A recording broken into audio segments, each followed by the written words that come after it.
Hey folks, Doc here. I am extremely excited to announce that I'm ready to take the first test drive on the diesel Weasel. That's right folks, I've been hard at it for the last few days, and she's ready for the shakedown run.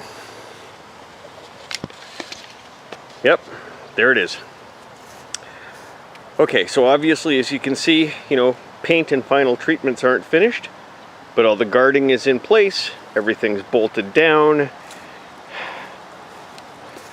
I've been at this all day, just raring to go. And as you can see, I was actually playing with paint on the wheels and tires. I'm kind of digging that.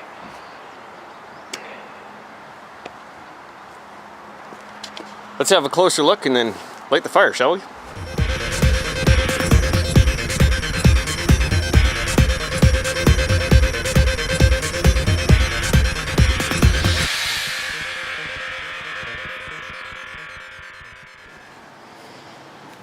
Heck yeah! Alright, so here's the situation. From a contest perspective, let's not forget that I'm building this for the All-Terrain Lawn Tractor Forum 2016 build-off competition. From a contest perspective, it qualifies as done. I can call it finished, I can submit it for voting. Everything is as it should be under the rules to qualify is finished. All the steering, brakes, kill, everything is all in order, runs and drives under its own power, etc, etc, etc. As I indicated before, there's still some treatments I want to do to it, but let's have a look at the basics right here and now. You guys all know about the brakes. Those have remained unchanged. There's the handle, and the caliper is buried under that piece of a fender, which, by the way, were cut down from the original rear fenders on this mower. I had to include a little bit more of the original machine. There they are, so they're zapped on for now. Anywho, there's the throttle, there's the key switch, and the kill. I'd like to take a moment to talk about the kill and about all the crap all over my face. I was deliberating using an electric solenoid to basically accomplish what Fearless Front did. Now, you guys are all familiar with his diesel Sears, and he has the dashboard lever to allow the engine to idle, and then he can throttle up and down with his foot, and then when he wants to kill the engine, he shuts down that dashboard lever. Now, the problem is, and I talked to Todd about this, and I'd like to thank Todd for his time. We had a little bit of a chat fairly recently, and I confirmed with him a suspicion I had. And the suspicion was, if that dashboard lever is in the on or idle position, and you're throttling with your foot and all that, that's all fine and good. But if you don't take your foot off the throttle, if the throttle cable or pedal gets stuck, it doesn't matter what you do to that lever on the dashboard, she's not going to shut off. Now, from a safety perspective, it's maybe not so much of an issue on a fairly low speed off-road vehicle. On a road-going vehicle such as the Weasel here, I consider that to be a paramount concern. If I get into trouble, I need to be able to shut that damn thing down no matter what happens.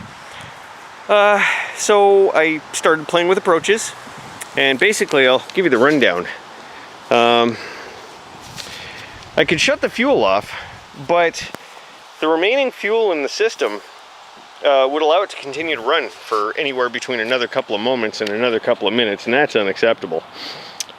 So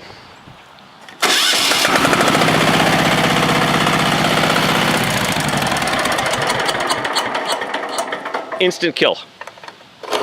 How'd I do it? With the compression relief mechanism. That's right, you guys remember this lever was standing up and hitting the hood and I got rid of it? Well, there it is again.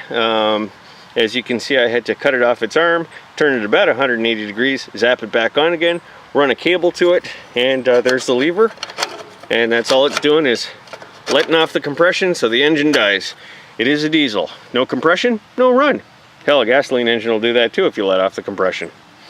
Anyways, that was the best, most effective method that I could think of.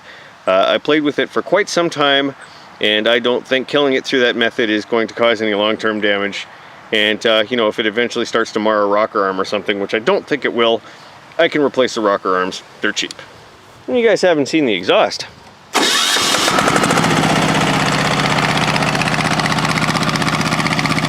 There it is, right there.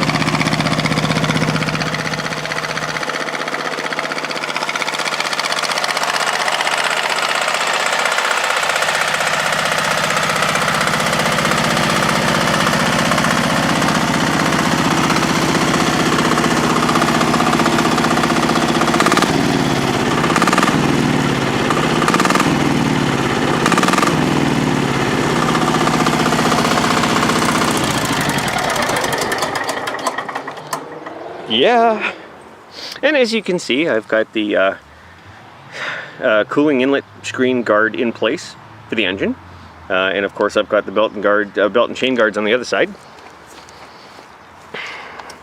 The black components of it were actually bits and pieces from Mule 2's front fenders, and of course I've got the obligatory expanded steel mesh there. Now, steering. As you can see, I did away with those weeny little, the tiny tie rod and drag link that I had there on a temporary basis, and I've got some made out of 1/2" Schedule 40 thick wall pipe with 1/2" heim joints. And if I can just sneak you down over here, okay, I'm gonna have to sneak you down lower. This thing's too low. All right. There you can see the double bend I had to put in the drag link to clear everything, and it's coming off the factory pitman arm. Sorry for the bounce there. It's kind of an uncomfortable angle. All right, so enough screwing around. Let's get moving. Why? Because I don't want to die.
Okay, that's friggin' cool.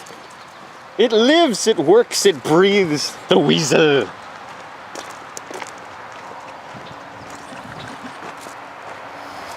Dude, that was awesome. Still got some tweaking to do, and I've got nobody around to run the radar gun. Literally, nobody's home today. They left me alone to go all mad scientist in the back there. Fan-frickin-tastic. Steering works good. Brakes work great. Definitely can't complain. For the maiden voyage, nothing went wrong. It's just another day at Sprocket's garage. Okay. that's a load of crap. Stuff goes wrong all the time. Let us, as the kids say, roll a little coal.